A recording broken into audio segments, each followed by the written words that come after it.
দেখতে পাচ্ছ আমাদের এখানে একজন বসে আছে মজদুর, দেখা যাক তিনি কি বলছেন। তো ভাই, আপনি কি বলতে চান?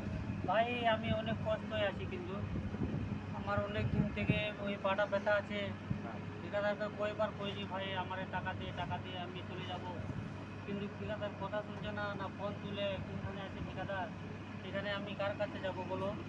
আমার তো পা এমন ব্যথা আছে ভাই, তাও কাজে আসছি, কিন্তু আপনাদের আপনাদের কি ঠিকাদারের এখানে কোনো লোকজন নেই?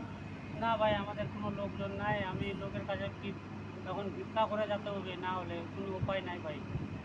ঠিক, আপনাদেরকে কতদিন থেকে এখানে কাজ করছেন আপনারা?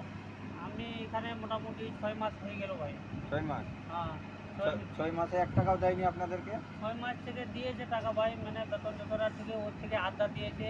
মানে প্রত্যেক মাসে টাকা দেওয়া হয়নি, কোনো মাসে দিয়েছে কোনো মাসে দেয়নি। আর এখন যে আমি বাড়ি যাব, আমার কাছে 1 টাকাও নাই, তাহলে কী করে যাবো? এই পাটা নিয়ে কীভাবে যাব?